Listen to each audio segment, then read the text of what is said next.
Trying to educate you about your finances. I don't know where you are right now in your finances, but I believe that this is going to be an eye-opener for you at the end of the day. You know, the saying goes that if you fail to plan, what are you trying to do? Plan to fail. That's right. And I don't want that to happen to you. So today I'm going to take you through the things that can affect you if you don't plan towards them, because they are live happenings. They happen when we don't plan them. How many times have you been sick and you planned to be sick? Can somebody tell me that? None. 0. And when you are sick, what happens to you? You can't work. That's right. So today we're going to go through those life situations that can affect our income or affect our lifestyle, and then we'll try and provide solutions to them. Is that okay? Yes. Okay. So basically we know about 3 major events that will cause chaos if no plan is in place. Like I earlier pointed out, that if you fail to plan, you plan to fail. Basically, like I've already asked, you know, if you have ever planned to be sick, you said no, but you got sick anyway, and somehow you couldn't even go to work. You probably couldn't even do the basic things in the house. So I want you to be, if you know, I want somebody to answer my questions, but I'm talking to you as a class, as a group of people. So can somebody tell me how much income it takes to run his or her family monthly? 5,000. Anybody? 5,000? Okay, because you are working now, that's why you can provide 5,000 to run your home.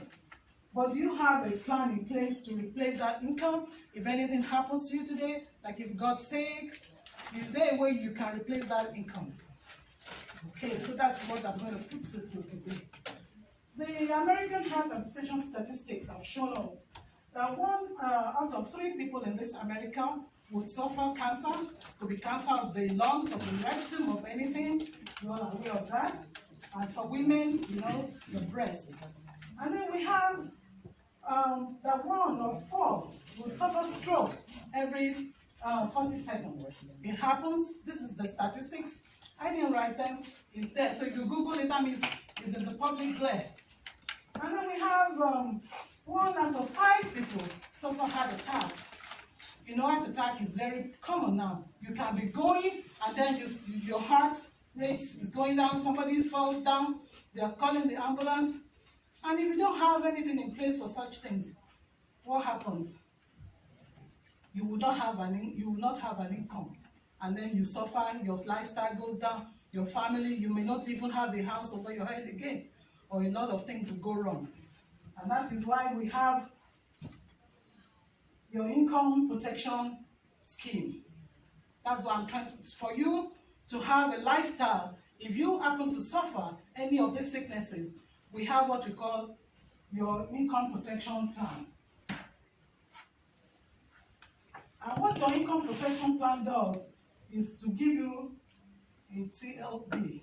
I think that is benefit. Living benefit. Okay. Some kind of benefits, you know, so that your income is guaranteed. The income that you have been making now, once you put your money into this income protection plan or scheme, your income will be guaranteed. Is that okay with you? Is this something anybody will be interested in today? Mm-hmm. Okay, so the next thing that will happen to you is death. I know nobody prays to die. If we talk about that, everybody says God forbid. But trust me, people die every day. So if anything happens to you today, God forbid, like I said, does anybody have anything in place for his or her family? Because you are responsible for your family, right? You put food on your family's table. You put, especially that your beautiful daughter that you love so much. If she can't go to school again, what happens to her? Those are the things you have to guide against if death comes suddenly. So currently, are you prepared to leave one or the other to your family in the event of inevitable? What are you prepared to leave for your family? Are you going to leave liability so that when you go, they're cursing their father out. Or you want to leave a legacy, and they say, oh, Dad, God bless my dad. Oh, my dad, now we have a home over our head because of my father. Is that what you want? Yes. Yes. That's good. So, for us to be able to guarantee that, we cannot place a value on you because you are too valuable. But one thing we can do is we can have an economic value. Is that okay with you? What we are talking about in economic value is, the retirement age is placed at 67 right now. So we're going to minus your age from that, and we're going to multiply it with your present income. Is that what you're going to be interested in? Yes. Okay. So once we do that, that is going to create an instant estate for your family. How does that sound? Sounds great. Aren't you happy that you can leave something for your children, your wife, or even as a woman, you can leave for your husband as well if you die before him? Is that okay? Okay, then the next thing, even if you don't die, you can retire to that's your instant estate that you have created. You can cash out on it. We have three-legged stool of retirement, which is the 401k, the Social Security, and then the savings. Yes, that's the savings. And those things are not guaranteed. The taxes on them is killing. And you know what? The report is even coming to us that these things can go into extinction any time from now. Is that what you want to leave for your family? Something that you're not sure of? No. Okay, so that is why, can somebody tell me the type of account he or she has of the three I've mentioned, that you are so sure that, oh, my 401k and my savings. I have a teacher's retirement. You have a teacher's retirement. I don't know what it's called.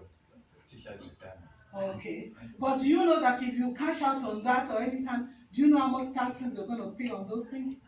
Oh, a heavy taxes. Government is waiting for you at one point or the other, and they're going to tax it so heavily. And that is why I say today we want to open our eyes to the opportunities that are available to us to have a good life. Instead of saving towards retirement, we can finance your retirement. How does that sound? Yeah. You want to finance your retirement, right? Absolutely. Okay, so how do we do that? Statistics have shown us. This is something that people don't want you to know. When you hear about life insurance, what comes to your mind? Expense, another money gone. Death. Die. Death, exactly. Die. But that is not what it is. If it is all about dying and all that, see this figure is in the public glare. The Bank of America, see how much they have in life insurance assets. If it is that bad, why are banks having assets? Can you still reason with me right now? Why you need to? So this is the product we are trying to sell to you today. I want somebody to read this out to me. If you can volunteer, I'll be glad. It is not insignificant that banks place billions of dollars in life insurance. It's a reflection of the value they place on this powerful asset. For banks, it provides the ultimate in safety, stability, and growth. More importantly, the FDIC allows these assets to be classified as Tier 1 capital, which is the safest capital a bank can have. Tier 1 capital is considered to be the core measure of a bank's financial strength. Can you say that simple English? It's telling you that they place what on it? Value. That's it. If something is not valuable, do you think banks will be putting their money in it? No. That is why, do you want the banks, your money that you put in the banks, do you want them to be making profit on your money at your own expense? No. When you know that the banks, they put the money in this portfolio and they make so much money. And it is your money, my money, that they are using for this portfolio. How does it sound that if you can use your own money, you can do it by yourself through this avenue and have your own asset managed by you and have your money grow at your own pace? How does that sound to you? So that is what we're going to do today. And I don't know, from what I've presented to you, will you be willing to go this route today? Yes. Okay, so finally I want you to leave. I just want you to see this brainer. This Jake Thompson wrote this book. It's #1 bestseller book. Is a bestseller. When they say something is a bestseller, you know what it is? And this is what he says about life insurance. How the wealthy use life insurance as a tax-free personal bank to supercharge their savings. See what I'm talking? So if you put your money in life insurance, that means you are guiding against taxes and you are guaranteed to have your money grow for you at your own pace. How does that sound? Okay, so if you are interested, I want you to meet me there and then we'll take your information and we'll transfer it to the